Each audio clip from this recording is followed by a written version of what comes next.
Tenemos con nosotros a Federico Mayor Zaragoza, que no necesita presentación, pero desde la biblioteca nos gustaría señalar pues, 3 aspectos de su larga biografía que le acreditan para estar aquí hoy. El primero, su condición de científico, de gran impulsor de la bioquímica en España, que nos sirve también para anunciar que en noviembre volverá a estar en una actividad de la Semana de la Ciencia organizada por nuestro museo. En segundo lugar, que es el español que más alto ha llegado en el sistema de Naciones Unidas, ¿no?, que estuvo 8 años al frente de la UNESCO, la Organización para la Educación, la Ciencia y la Cultura. Y en tercer lugar, nos gustaría resaltar que Federico Mayor, cuando, digamos, en otras circunstancias podría haberse retirado, tiene una intensa vida pública en la que se presenta como una referencia importante para la vida social, que es una referencia de defensa justamente de la educación, a la que ha dedicado toda su vida, de la ciencia, de la cultura, y para una organización como la Biblioteca Nacional, un referente como Federico, pues es siempre, sabemos, un apoyo y un sostén para nuestro trabajo. Así que por todo ello, pues estamos muy contentos de tenerle y les pedimos un aplauso de bienvenida.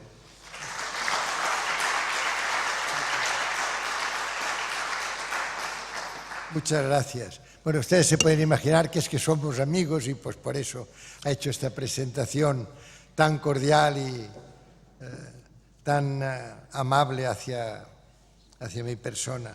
Yo quiero saludar a la directora. Yo le decía hace un momento que ser directora de la Biblioteca Nacional es, parafraseando a Borges, cuando dice, siempre imaginé que el paraíso sería algún tipo de biblioteca.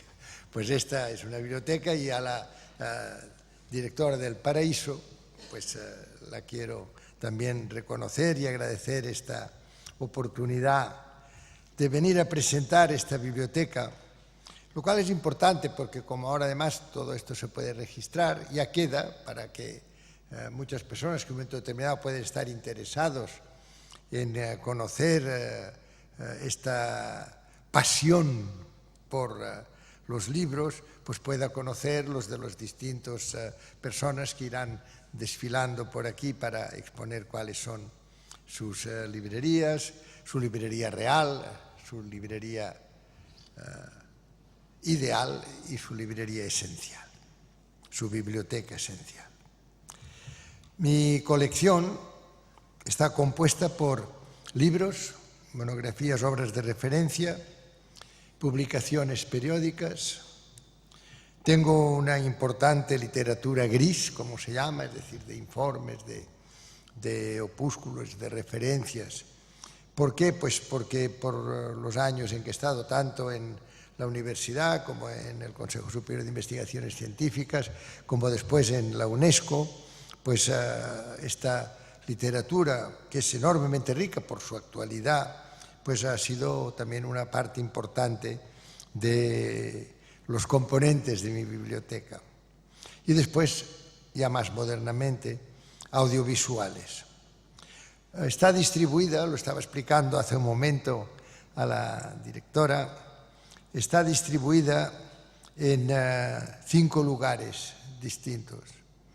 Una es la Cámara de Comercio de Tortosa, de donde procedía mi padre y mi madre, y que en un momento determinado pues, me ofrecieron disponer en la Cámara de Comercio de una sala muy bonita, muy grande, y allí está lo que se llama la Sala Federico Mayor, en homenaje a mi padre. Después, en el Centro de Biología Molecular, tengo un despacho al lado del de Margarita Salas, como fundador del Centro de Biología Molecular, hacía muchos años.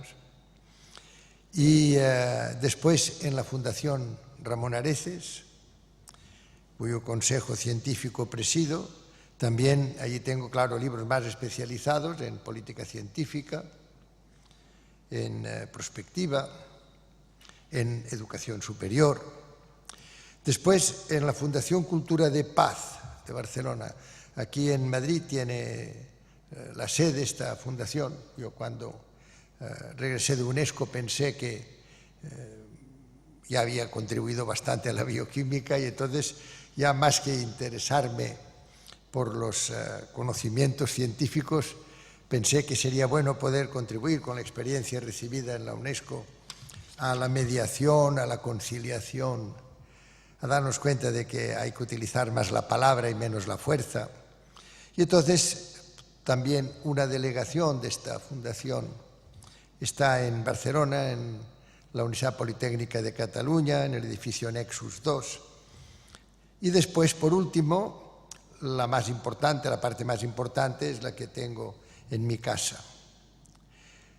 Todas las obras de la biblioteca están registradas, selladas y catalogadas en una base de datos, que es también algo que ofrezco para que si alguien puede estar interesado, pues sepa todo lo que puede disponer. La catalogación se ha realizado mediante la aplicación de las reglas de catalogación del Ministerio de Cultura. Yo no tengo ningún mérito en todo ello, no sé nada de nada, pero tengo a una documentalista extraordinaria que además también trabajó en esta Biblioteca Nacional, y es Ana Barrero la que se ha ocupado desde hace unos años. Yo al principio pensé que sería cuestión de poco tiempo, pero lleva ya mucho tiempo. Estoy encantado porque de esta manera pues he llegado a saber no solo esto, sino también los archivos de documentos de cuando estuve en el gobierno o estuve de asesor del presidente Adolfo Suárez, o después cuando he estado en la UNESCO o cuando presidí el grupo de la perestroika de la Glasnost alrededor del presidente Mikhail Sergeyevich Gorbachev. Todo esto son muchísimos datos que necesitaban tener una persona que profesionalmente pues pudiera ir poniendo todos estos documentos, primero bien organizados, y después a mí me da una gran facilidad esto, porque en estos momentos cuando yo voy a escribir algo, cuando tengo lo primero que le pregunto es a Ana Barrero para que me facilite qué es lo que yo he dicho sobre esto, qué es lo que se ha escrito, etcétera, etcétera. Colección. El fondo bibliográfico de esta biblioteca está compuesto por unos 19.000 documentos de todas las materias. Ciencia, filosofía. La filosofía es uno de mis amores. Todos pensar que, hombre, claro, la ciencia predomina en número, pero al final, no nos engañemos, los científicos, y aquí tenemos también a personas relacionadas con Ángel Vian, al final todos lo que amamos es la filosofía. Sociología, cultura de paz, política, derecho, derechos humanos, tengo una colección muy buena, economía, etnografía, educación, bioquímica, claro, bioquímica, farmacia, medicina, naturaleza, medio ambiente y sostenibilidad, arte, arqueología, pintura, arquitectura, escultura, fotografía. A mí la fotografía me entusiasma, sobre todo estas fotografías antiguas. Es que hay veces que una buena fotografía es como un libro de historia, te da una cantidad no solo de conocimientos, sino de emociones extraordinarias. Soy un amante extraordinario de los libros de fotografía. Literatura, novela, poesía. La poesía es, seguramente porque me he dado cuenta que es muy difícil ser poeta y lo estoy intentando, pero lo que es cierto es que me encanta la poesía por la capacidad que tiene de síntesis, de hacerte sentir que a veces en un solo verso, en una sola palabra, tantas cosas. Ensayo, tengo biografías, memorias, geografía, historia, etc. Los documentos son obras españolas de diferentes lugares del Estado y en las distintas lenguas. Para mí, las lenguas, el castellano, el catalán, el euskera, el gallego, todo esto es enormemente importante. No solo las lenguas, sino las variantes de estas lenguas. Esto sí que lo he aprendido en la UNESCO. No hay nada más importante culturalmente, nada más rico, más enriquecedor si somos capaces de acercarnos a ello, por lo que representan para la transmisión de los sentimientos, de los pensamientos, de las emociones, las distintas lenguas. Y extranjeras, con una importante, es lógico, presencia de obras de América Latina, de Europa y de África. Yo amo África, lo digo con toda sinceridad, es donde más he aprendido, donde sobre todo de estas mujeres africanas que casi todos los días tienen que inventar cómo llegan desde el amanecer al anochecer. Para mí África es... Yo siempre digo que qué pena que no sepamos cambiar los saberes de Europa por la sabiduría africana. Sería un intercambio extraordinario el que podríamos realizar. Los países árabes también. Las lenguas extranjeras predominantes en mi biblioteca son el inglés, el francés, el portugués y el árabe. También hay obras en italiano, ruso, alemán, búlgaro.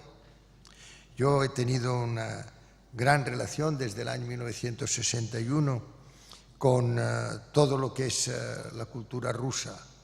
Me ha interesado muchísimo por muchos motivos, primero como neurocientífico, pero después ya por esta vinculación que tuve desde el principio con la disidencia, primero en la Unión Soviética y después con el presidente Mikhail Gorbachev. Por tanto, el ruso es de las cosas, quizá es de las lenguas que predominan. Alemán, algunos ejemplares en búlgaro, sueco, griego, checo, holandés, georgiano, kazajo, bielorruso, rumano, serbio, hindi, urdo, anárico, etíope, chino, japonés. Todo esto es el resultado de esta catalogación importante a la que antes hacía referencia. Voy a iniciar, por tanto, esta relación que antes les indicaba en el mismo orden. Esta sala Federico Mayor de Tortosa, en el Bajo Ebro, tiene unos 3.500 volúmenes de diferentes materias. Hay una importante presencia, lógicamente, de libros relacionados con Cataluña y con la lengua catalana.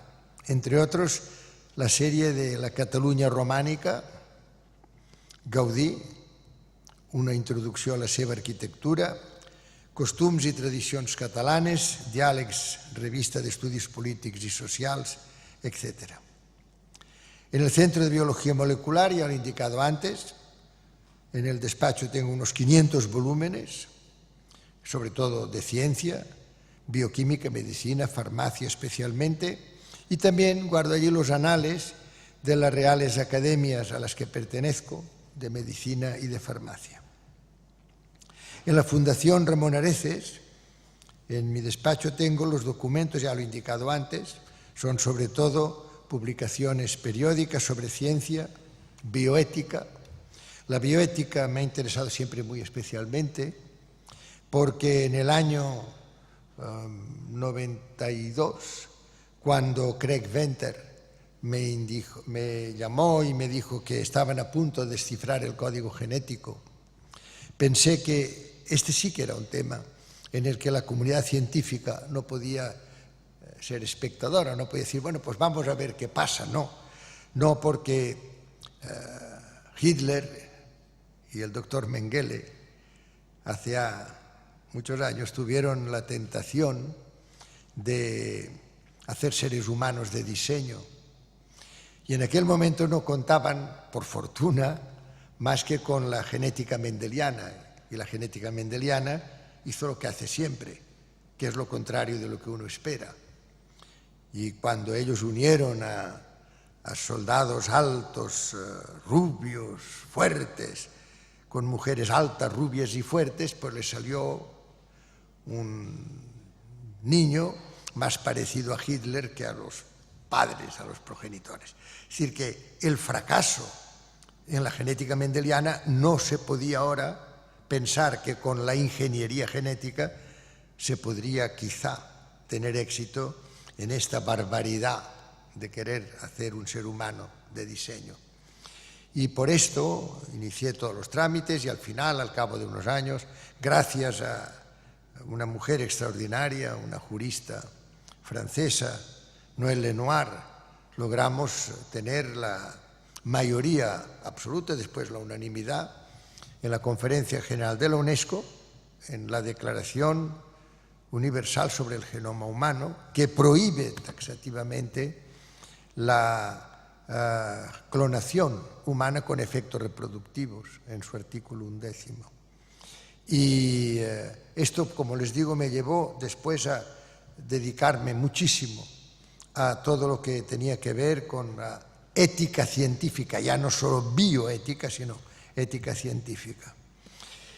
Como les decía, además de bioética, antes ya lo he indicado, tengo muchos ejemplares sobre educación superior, sobre demografía y sobre prospectiva. La prospectiva, a mi modo de ver, es otra de las cosas que la comunidad científica tenemos que procurar ir incorporando a nuestra actividad diaria. Y de nuevo hemos aprendido quizá a estar demasiado callados en lugar de expresarnos, y es absolutamente cierto que vemos a los parlamentos, no solo al Parlamento español, sino al Europarlamento, a los parlamentos de las comunidades autónomas, tratar temas que desconocen totalmente, y es lógico que desconozcan, porque un parlamentario tiene que saber que es un transgénico, o tiene que saber las ventajas de las energías renovables, o tiene que saber qué hay que hacer frente a las vacas locas. ¿Se acuerdan de las vacas locas? Los disparates que hicieron todos los parlamentos, porque claro, no tienen por qué saber los priones, ni tienen, en una palabra, los científicos tenemos que estar representados. La educación superior, las universidades tienen que estar en la vanguardia de la sociedad civil, representándola, para que en los parlamentos, cuando se toman medidas sobre la energía, o sobre los transgénicos, o sobre la alimentación, o sobre el agua, o sobre el cambio climático, pues se haga científicamente, pero sobre todo siendo capaces de prever. ¿Por qué? Pues porque esta es otra de las responsabilidades que todos tenemos que tener, todos los ciudadanos. Tenemos que saber que hay procesos que son potencialmente irreversibles. Es decir, que se llega a un momento en que ya no es posible actuar, porque ya el desenlace es un desenlace sin retorno.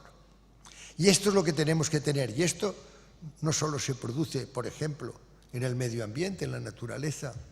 Sabemos que llegará un momento en que será irreversible el que haya un cambio climático de una magnitud que sería característica del antropoceno, es decir, aquel momento en que ya la habitabilidad de la Tierra depende de la actitud de cada ser humano, de su comportamiento, de la producción en conjunto, por ejemplo, de anhídrido carbónico o de otros gases con efecto invernadero. Digo todo eso porque la prospectiva me ha interesado tanto que tengo una de las mejores colecciones de futuribles, que lo empezó Bernard de Jouvenel en Francia hace muchísimos años, y junto con el Club de Roma, el Club de Roma no ha tenido publicaciones periódicas, mientras que Futuribles todos los meses tiene una publicación. Y desde luego, ya les digo, yo tengo desde el número 30 hasta ahora más de 500 ejemplares, tengo toda la colección de prospectiva.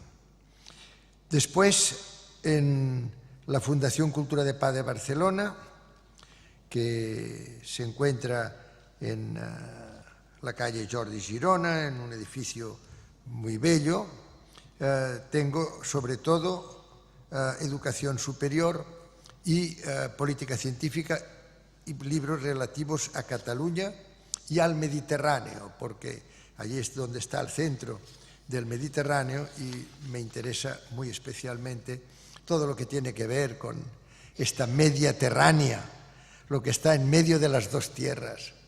Ojalá el Mediterráneo fuera esto, fuera agua en medio de dos tierras que se tienen que entender y que hasta ahora, pues en general. Y esto es porque no ha sido un mare nostrum, ha sido un mare vestrum, ha sido un mare de los demás. Bueno, de las publicaciones periódicas que tengo, además de las que he destacado, tengo Política Exterior, Economía Exterior. Son dos publicaciones periódicas de una gran calidad. Es Darío Valcárcel el que en realidad lleva esto y es de una extraordinaria oportunidad además. Ojalá, sobre todo las que tienen que ver con economía, se consultaran un poco más. Y después también lo de Patrick Bachman, la colección de Política Internacional. La empecé en la primera temporada en que estuve en la UNESCO, en el año 78-81, y desde entonces ya he seguido con la colección de Política Internacional. Y después la parte más importante, no cabe duda, está en mi casa, donde tengo alrededor de unos 14.000 documentos que se han distribuido en distintos espacios de mi casa, con obras y españolas y extranjeras. En la biblioteca existen 3 secciones. La sección de libros míos, de las que soy autor, donde se agrupa el fondo bibliográfico, tanto de aquellas obras que yo he escrito como aquellas que he coordinado, he editado, he contribuido con artículos, entrevistas o conferencias. Esta sección de libros que tienen una directa intervención mía, normalmente con prólogos, muchos prólogos, pues en estos momentos son 3.120 documentos, contribuciones, escritos, artículos, es decir, todo aquello que tiene que ver con una intervención personal. La sección UNESCO es también importante, está compuesta por las publicaciones tanto editadas por la UNESCO como las que tratan sobre la UNESCO, es decir, de la UNESCO o sobre la UNESCO. Y después, por último, hay una sección importante que es la Alianza de Civilizaciones, porque acepté con mucho gusto el presidir la Comisión de las Naciones Unidas que se creó sobre la Alianza de Civilizaciones a iniciativa del gobierno español, porque no cabe duda alguna que la alianza sería la solución a los problemas. Toda la historia es una historia de guerras, de batallas. Si quieres la paz, prepara la guerra, y esto lo han cumplido de maravilla. Siempre hemos estado luchando, siempre hemos estado. Las víctimas no han importado. Bueno, pues a mí por eso me sedujo mucho el que se pudiera hablar de una vez de alianza, de una vez de escucharnos unos a otros, de una vez de aprender unos de otros. Y esto tiene un importante en estos momentos también espacio dentro de la biblioteca. En cuanto a los libros de obras de referencia y monografías, en obras de referencia tengo los anuarios de las Reales Academias de Medicina y de Farmacia, diccionarios biográficos, los que se llaman los Who is Who.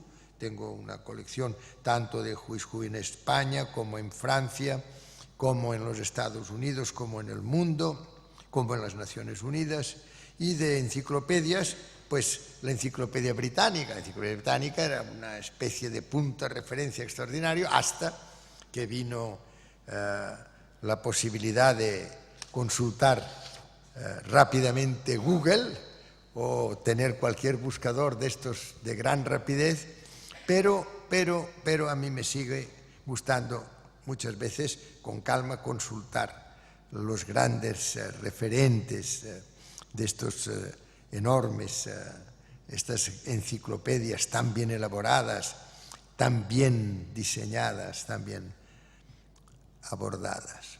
Pues tengo guías turísticas, directorios. En cuanto a libros, ya lo he indicado anteriormente, los de mayor presencia son de libros de literatura y sobre todo de poesía.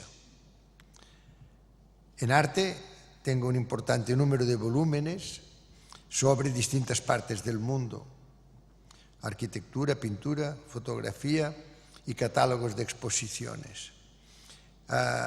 No cabe duda de que estar al frente de la organización que decide el patrimonio cultural y natural y ahora inmaterial de la humanidad, pues tiene, claro, sus ventajas a este respecto, porque los libros relativos a arte y a las ciudades que son patrimonio o a los espacios de estas ciudades que son patrimonio de la humanidad, pues es muy importante.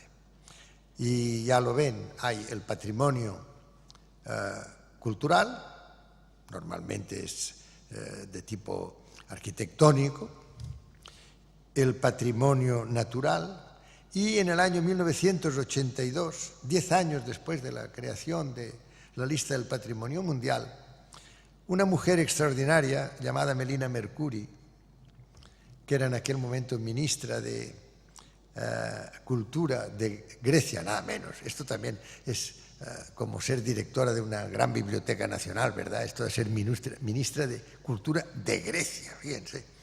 Bueno, pues Melina Mercouri propuso en una gran reunión a los 10 años de la existencia del patrimonio, propuso que había una serie de espacios, de lugares en toda la Tierra que solo naturalmente no merecían ser patrimonio, ni solo culturalmente tampoco.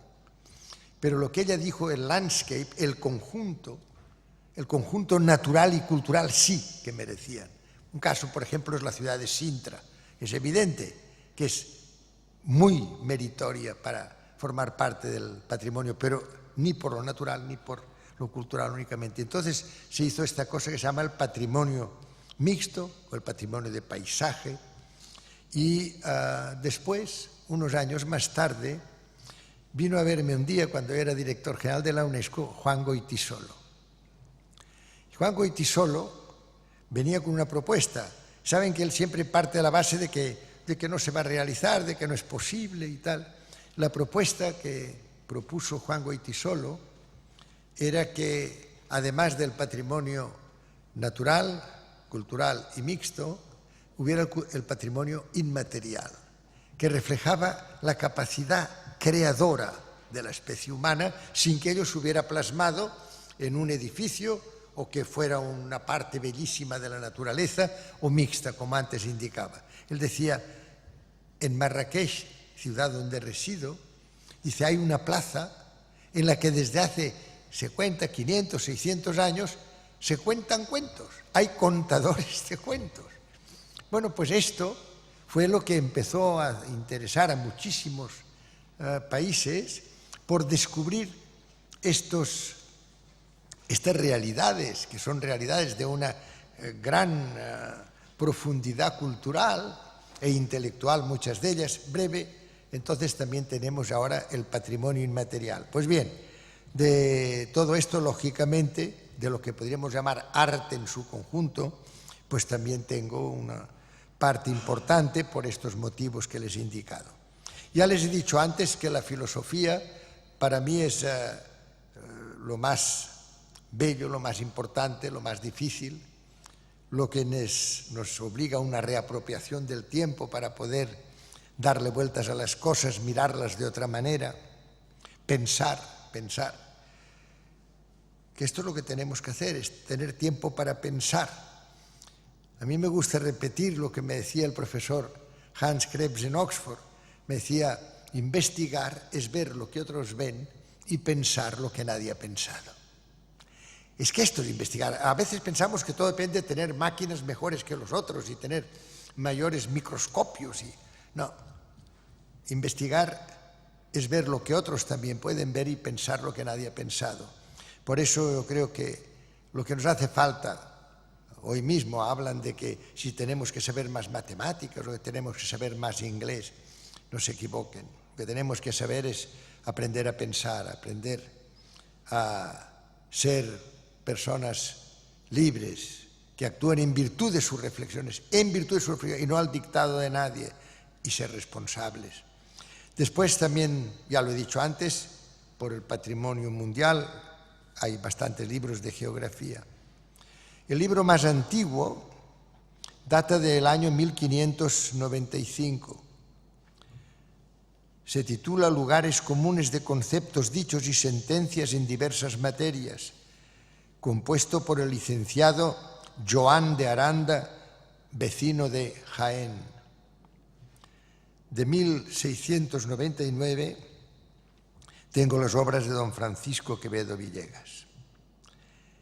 Así que tenga especial interés por el número, por la originalidad, tengo la colección de Quijotes, tengo una colección muy bella de Quijotes. El Quijote es una obra en la que cada vez que lo lees sacas más cosas y además nadie ha escrito el castellano como Cervantes. Para mí es no solo desde un punto de vista educativo, que es fenomenal, sino desde un punto de vista de aprender el dominio de la lengua. No cabe duda de que me complace tener esta colección un poco extraña, pero diversa, de los Quijotes.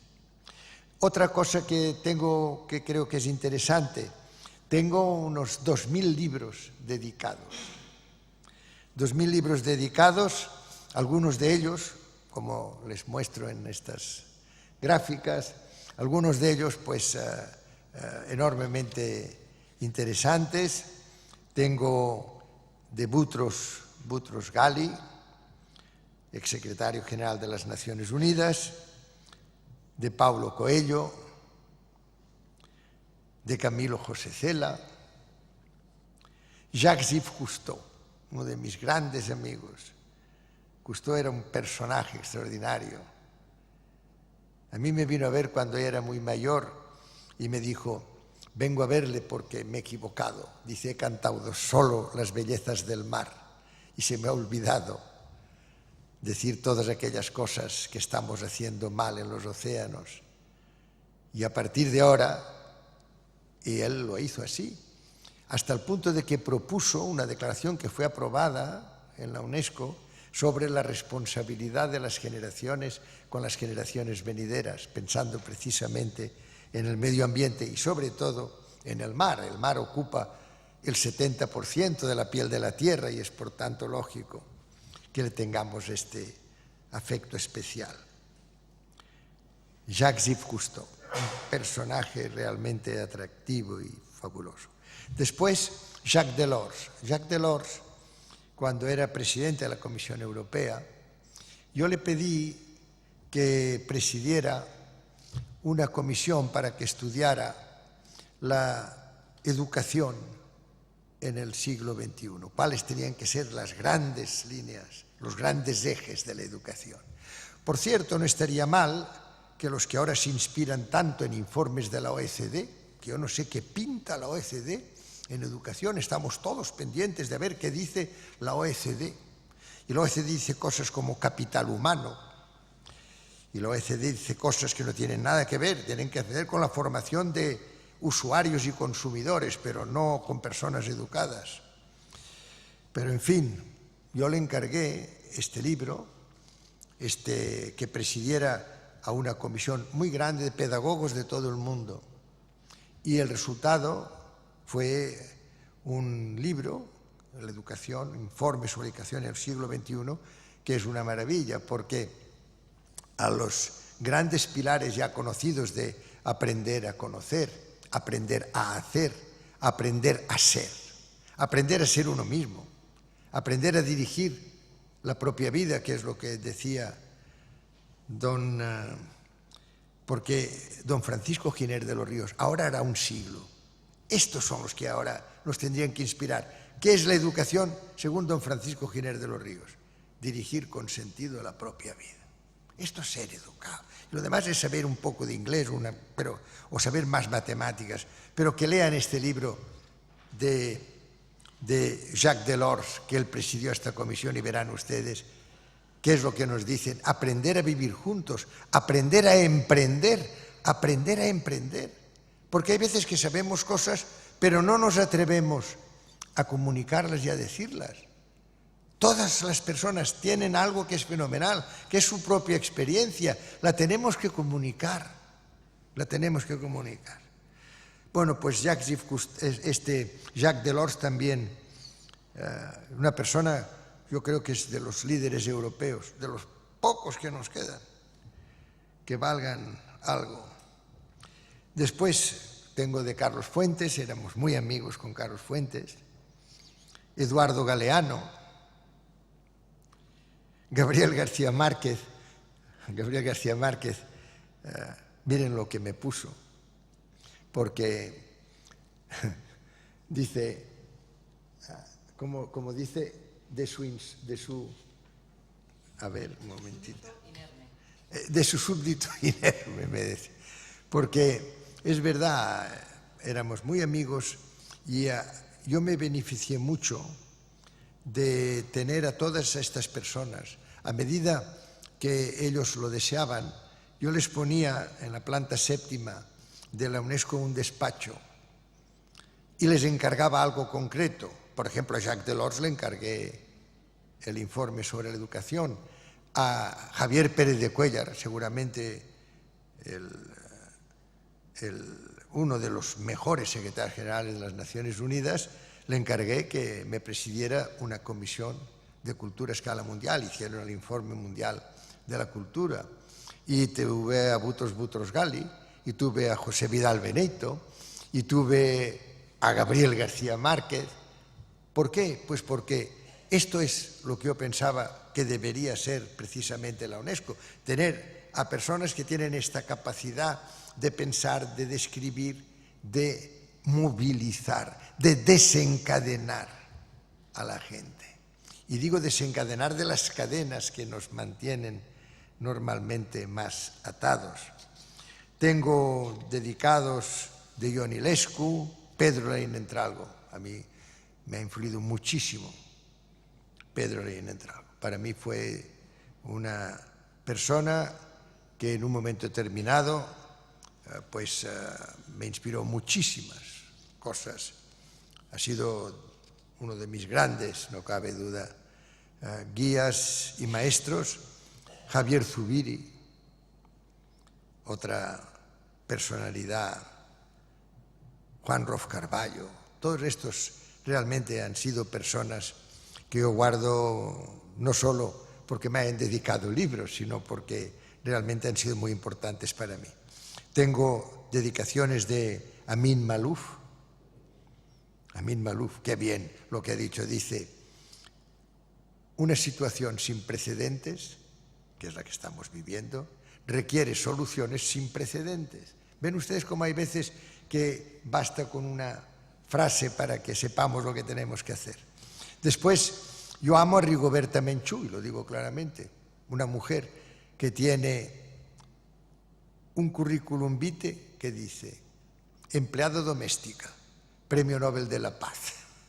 Este es un currículum vitae. ¿Te das cuenta, verdad, Ana, que esto es un currículum vitae? Bueno, pues Rigoberta Menchú, Luc Montagnier, Edgar Morin, don Severo Ochoa, Justo Jorge Padrón, Shimon Peres. Con Shimon Peres y con Isaac Rabin y con Yasser Arafat, en un momento determinado, la verdad es que estuvimos tan cerca de llegar a un acuerdo. Isaac Rabin era un personaje fabuloso. Este sí que quería la paz. Y en el momento en que llegaron al final, porque llegaron al final, él, Isaac Rabin y Yasser Arafat llegaron al final de las conversaciones y a los 15 días asesinaron a Isaac Rabin. Adolfo Pérez Esquivel, Fernando Pessoa, Alfredo Rodríguez Orgaz, gran arquitecto, José Saramago, Mario Suárez, a mi modo de ver, con esta revolución de los claveles sigue siendo un personaje también, igual que Jacques Delors.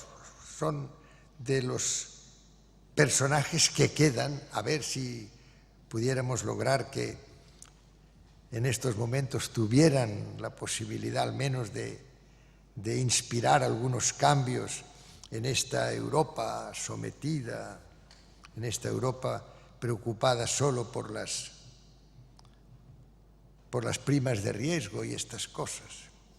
Bueno, pues Mario Suárez, Alberto Sols, uno de los mejores bioquímicos que ha existido en este país, y después una persona de mi total preferencia, para mí ha sido, créanme ustedes, un lujo, un placer, y además he aprendido tanto. Creo que es de los personajes más importantes contemporáneos, es el presidente Nelson Mandela. Yo lo visitaba en la cárcel, 27 años en la cárcel, son cosas. Porque la UNESCO se ocupa de los movimientos de liberación y él era el presidente de la ANC, pero estaba recluido en la cárcel. Y entonces, pues tuve la posibilidad, como les digo, primero de conocerlo y después, en cuanto salió de la cárcel, pues le invité a él y al entonces presidente Frédéric de Klerk, que fue un personaje absolutamente indispensable para el que se pudiera superar el apartheid racial. Y bueno, pues ahora lamento que está ya en esta situación, grave enfermedad, pero es un personaje extraordinario, Nelson Mandela. Y Nelson Mandela me firmó en este libro, que forma parte de Aguafuertes, y que aquí lo ven ustedes, me firmó otro de él, pero cuando yo le presenté este libro, pues me dijo, espera un momento, me lo firmó en la versión castellana, pero también en la versión inglesa, que se llamaba Patterns, y que tiene, esta versión inglesa, algo que es muy chocante. En esta página se lo dedico a Graça Machel. Todo eso antes de que ellos se conocieran. A Graça Machel yo la había conocido como ministra de Mozambique, en un momento en que realmente la situación en su país era terrible. Hacía poco que Samora Machel, su marido, había sido asesinado, ya saben que hubo un accidente aéreo provocado, y entonces ella no conocía todavía al que al cabo de unos años sería su marido. En el año 1988, en el mes de mayo, escribí este poema que él me firmó y decía: a Nelson Mandela, al cumplir los 70 años, 26 emprisionado por el único delito de haber nacido con la piel morena. Y dice así: allí estás, arrojado, dándonos libertad a manos llenas.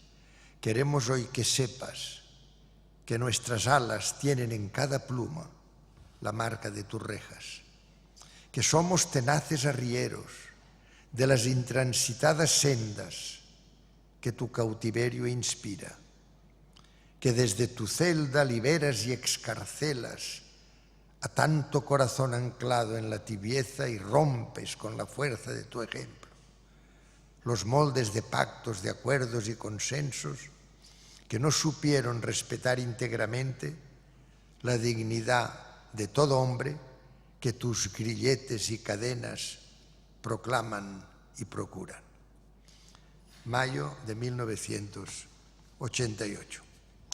Bueno, y ahora ya muy rápidamente, después de estos libros dedicados, decirles que tengo una colección buena de facsímiles, 256 facsímiles, American in Maps, dating from 1520 to 1856, Capitulaciones del almirante don Cristóbal Colón y salvoconductos para el descubrimiento del Nuevo Mundo, el Códice C67, el Albertus Magnus, Biblioteca de la Universidad de Granada, Constitución de 1812, Constitución Política de la Monarquía Española promulgada en Cádiz el 19 de marzo de 1812, Constitucions de Catalunya, incunable de 1495, el Codex Slavicus Granatensis, el Diario de Colón, etcétera, etcétera. Tengo numerosos libros de gran formato, de extraordinaria belleza. Aquí tienen algunas fotografías. Y la Constitución española, este es un ejemplar de los que nos dieron a los constituyentes, y he puesto esta hoja porque es interesante, es la C, porque tiene la firma de Calvo Sotelo, tiene la firma de Marcelino Camacho y tiene la firma de Santiago Carrillo. Eran 3 firmas muy importantes para haber conseguido aquel consenso. En cuanto a publicaciones periódicas, tengo 366 títulos que componen la colección de estas publicaciones. Entre ellas tengo Nature, El legado andalusí, Diálogo, Cultura de Paz, del Martin Luther King de Nicaragua, Cuadernos Americanos, Ánfora Nova, Revista Española de Fisiología, Cuenta y Razón, etc. Tengo las colecciones completas de la Revista de Occidente y de Litoral. Esta me complace muy especialmente decírselo, porque a mi modo de ver Litoral es una editorial, aquel José María Amado, que vino a verme en aquellos años, el año 67, 68, en Granada, y empezamos la segunda época de Litoral, aquella primera época con Manuel Altorraguirre, con Federico García Lorca, con Vicente Aleixandre, qué maravilla. Pues esta segunda época tengo desde el número 1, aquí lo tienen ustedes, desde el número 1 hasta ahora, no he fallado ni uno, y además tengo que decirles que Litoral es siempre la que me ha publicado mis libros de poemas, siempre Litoral, aunque vaya asociado a veces con otras editoriales, la que me hace el libro, a mí quiero que sea siempre esta. Creo que son extraordinarios por el sentido, por el arte de la impresión. Y después también tengo el Correo de la UNESCO, que es una obra que a mi modo de ver ha sido un poco el alma, el hilo conductor de la historia de esta organización, y que con los dichosos recortes, bueno, esto fue antes de los recortes de aquí, pero ya se ve que ya les venía de carrerilla, y yo creo que fue, y lo digo con toda sinceridad, porque de la misma manera que puedo decir cosas a favor, tengo que decir las cosas en contra. Me pareció un disparate que el Correo de la UNESCO, que se publicaba en 44 lenguas, que era, yo recuerdo, por ejemplo, una de las primeras veces que fui a ver en la cárcel de Robben Island a Nelson Mandela, me dijo, sobre todo, que me siguen llegando, porque estos me los dejan pasar, se los dejaban leer. Fíjense, qué maravilla. Bueno, pues nada, ya también, de momento, como faltaba dinero tal, y se suspende una de las cosas que eran más importantes para. Después también tengo, desde hace muchos años, desde el año 1947 hasta ahora, tengo ordenados por temas cronológicamente recortes de prensa. O sea, a mí me interesa mucho leer la prensa. Claro que cada día la verdad es que nos lo ponen más difícil, porque la mayor parte de los periódicos, desgraciadamente, son la voz de su amo. Yo estos no los leo. Pero los que todavía no son, o son solo parcialmente la voz de su amo, pues sí que los leo, y entonces tengo, como les digo, una colección muy interesante, porque a mí me permite, cuando de momento digo, bueno, pues a ver qué es lo que pasó en aquel año y tal, pues me da una visión.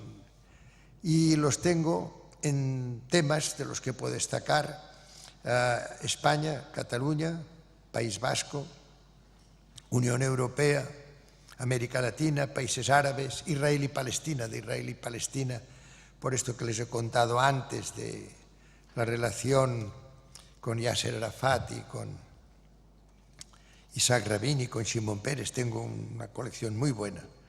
Kosovo, Sáhara, Naciones Unidas, medio ambiente, bioética, catástrofes naturales, otra de las cuestiones que a mí más me preocupan, porque es de estas cosas que son increíbles que sigamos tolerando que sucedan. O sea que vemos que los países tienen unos cohetes supercalifrísticos, unos aviones ya sin pilotos, los drones, unas cosas fantásticas para la guerra. Sin embargo, en los propios Estados Unidos vemos que las llamas llegan hasta las casas de Hollywood. Decimos, pero ¿cómo puede ser que no haya inmediatamente una serie de medios formidables para...? Pues no los hay. Y cuando vemos las inundaciones, lo mismo. Y cuando vemos un temblor de tierra, un terremoto, pues decimos, ¿cómo puede ser que delante de las catástrofes naturales, que tendríamos que estar preparadísimos, que tendríamos además que tener un sistema de alerta y de relación inmediata? No podemos evitarlos, pero podríamos reducir enormemente los sufrimientos y las consecuencias. Bueno, pues nada, estamos preparados con no sé cuántos aviones que por fortuna nunca utilizamos, pero miren ustedes lo que nos cuestan. Y sin embargo después resulta que cuando llega un incendio vemos allí un helicóptero tirando una bolsita de agua, cosas absolutamente ridículas. Pero en fin, por eso les digo que una de mis trayectorias ha sido ir guardando todo lo que tiene que ver con catástrofes naturales. Y después uno muy interesante, que a mí me encanta, que son las viñetas. Yo tengo viñetas, ya les digo, desde hace muchísimos años y tengo una colección. Algún día tengo que mirar a ver si hago una selección y publico algunas, porque desde luego tengo desde La Codorniza, que fenomenales, pero después Borges, Forges, el Roto, Máximo. La verdad es que hemos tenido una serie de personas que no solo es humor, no. Muchos de estas viñetas son lecciones, grandes lecciones. En la literatura gris, en lo que les decía de los informes, etcétera, pues tengo actas de congresos, folletos, declaraciones y resoluciones de las Naciones Unidas. Algunas de estas declaraciones y resoluciones yo creo que deberían ser materia de enseñanza normal, habitual. Por ejemplo, el que todos los adolescentes supieran qué es la Carta de las Naciones Unidas, porque es una belleza extraordinaria. Solo la primera frase del preámbulo, nosotros los pueblos, y que los maestros explicaran, fíjense, no dijeron nosotros los estados o los gobiernos, no, dijeron los pueblos. Esta gente que siempre hemos sido invisibles, siempre hemos sido anónimos, que nadie sabe nada, el 99% de la población nació, vivió y murió en 50 kilómetros cuadrados y nadie sabe nada, no han dejado huella alguna. Y sin embargo, cuando se dice, y ahora vamos a hacer realmente un sistema que represente al mundo, se dice nosotros los pueblos, no nosotros los estados o nosotros los gobiernos. Dice, hemos resuelto evitar a las generaciones venideras el horror de la guerra. Fíjense que es muy importante, por eso decía que lo tenían que leer la gente joven, para que se dieran cuenta que el compromiso supremo, la gran preocupación era las generaciones venideras. Y estas generaciones venideras a las que ahora estamos olvidando, porque no nos damos cuenta de que estamos a veces alterando de manera que puede llegar a ser irreversible las condiciones de habitabilidad de la Tierra. Pues bien, yo creo que un documento como este, como la propia Constitución de la UNESCO, es una maravilla, porque son gente que en aquel momento escribían con la tensión humana, que decía Ilya Prigozhin, premio Nobel de Química, pero tenía toda la razón, decía, no se produce nada en el agua tranquila, se necesita esta tensión. Y esta tensión humana es la que permitió a esta gente, al acabar esta segunda guerra abominable, con la utilización de los mecanismos de exterminio más terribles, la que permitió escribir esta belleza, todos los seres humanos iguales. Pues que es una maravilla, sean hombres, sean mujeres, sean ricos, pobres, de un color de piel o de otro, de una ideología u otra, de una religión u otra, todos los seres humanos iguales en dignidad. Pues así es lo que se dice en este preámbulo luminoso, y dice, y tenemos que estar guiados por unos principios democráticos. Estos principios democráticos que toleramos que se sustituyeran por las leyes del mercado en los años 80, qué disparates, que hemos hecho muchos disparates. Bueno, y después otro que les quiero decir que yo tengo un especial cariño es la Carta de la Tierra. La Carta de la Tierra en el año 2000 apareció y la verdad es que es lo mismo. Yo creo que está escrita pensando, entramos en un nuevo siglo, en un nuevo milenio, y tenemos la responsabilidad, sobre todo, decirles a la gente joven, miren ustedes, esta tierra es suya. Y esta tierra necesita el que se la trate de esta manera, el que nos conduzcamos de esta manera, el que nuestro comportamiento se adapte a estos grandes principios, etcétera, etcétera. Después hay separatas, hay tesis doctorales, muchas tesis doctorales, lógicamente, y después, ya les lo he dicho antes, tengo una serie de audiovisuales, muchos VHS, los estoy ahora convirtiendo en formato DVD para que se conserven bien. Bueno, pues ya lo ven, ya lo he dicho al principio. Esta es la biblioteca real que yo tengo. Su contenido, ya les decía, que a los que lo deseen pues lo pueden tener, porque Ana Barrero lo tiene todo clasificado, ordenado. Como dice usted que lo tiene, ¿cómo se llama? Catalogado. Esto. Está todo catalogado perfectamente y tal. Y me decían que también les gustaría saber cuál es mi biblioteca ideal. Esta se acerca al ideal, porque claro, si después de todo lo que he hecho durante años y años, comprando libros, guardando los que me obsequiaban y que yo pensaba que valía la pena guardarlos, yo he ido haciendo una selección. Y desde luego, esta biblioteca que yo tengo se acerca a la que a mí me gusta, porque si no, no lo hubiera ido guardando durante tantos años.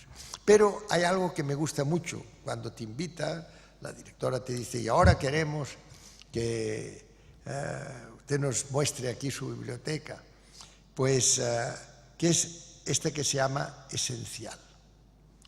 ¿Por qué? Pues porque sí, hay una serie de libros que han sido tan importantes en un momento determinado para la vida de una persona, pues que considero que vale la pena que yo los mencione. Por ejemplo, Albert Camus. Para mí, en aquellos años 50, pues Albert Camus fue una de las personas que más ha influido en mí y me gusta siempre tenerlo cerca. Y un poeta de aquellos años también que yo recuerdo siempre, porque además estaba prohibido, que era Miguel Hernández. Miguel Hernández, yo seré llorando el hortelano de la tierra que ocupas y estercolas, compañero del alma tan temprano. Tiene cosas que realmente son absolutamente geniales. Y después, autores como Stefan Zweig, por ejemplo. Stefan Zweig para mí es una persona que precisamente, seguramente por este miedo que él llegó a tener, este convencimiento de que Hitler iba a ganar, yo creo que es una de las personas que ha escrito con mayor profundidad en estos tiempos modernos. Desde un punto de vista de la antigüedad, por lo que a mí me enseñó, sobre todo mi profesor de filosofía, Francesc Gomà, un personaje extraordinario, pues citaría a Heráclito, como bioquímico no puedo obviarlo, y después a Federico Guillermo Leibniz. Pero ya entrando en esta poesía más cercana, en los que más han influido en mí, pues están dos catalanes, Salvador Espriu. Els homes no són si no són lliures, los hombres no son si no son libres. Esto es fenomenal. Y Miquel Martí i Pol. Miquel Martí i Pol lo conocí, ha muerto hace muy pocos años, y es, a mi modo de ver, también un poeta extraordinario. Lo tengo siempre cerca en la mesita porque siempre vale la pena leerlo, porque me ilustra para el próximo prólogo, porque, como les digo, son gente de una riqueza extraordinaria. Cuando dice, animando a que no nos callemos, animando a que no digamos que las cosas no tienen remedio, el porvenir està por hacer, que tot està per fer i tot és possible, però qui si no tots? Todo es posible, todo está por hacer, pero todos. No podemos pensar que esto lo hagan algunos o que lo hagan los que están arriba y que nosotros lo recibamos como maná, no. Qui si no tots? ¿Quién si no todos? Don Antonio Machado, bueno, ¿para qué voy a seguir? De los libros que yo tengo cerca de esto que podríamos llamar la biblioteca esencial, la mayor parte son libros de poemas. Otro poeta que ha influido muchísimo en mí es Enrique Badosa, todavía vive, es un ser formidable. Muy bien, pues esto es lo que yo les podía decir y acabo igual que terminé, refiriéndome a la directora. Siempre imaginé que el paraíso sería algún tipo de biblioteca. Jorge Luis Borges. Muchas gracias.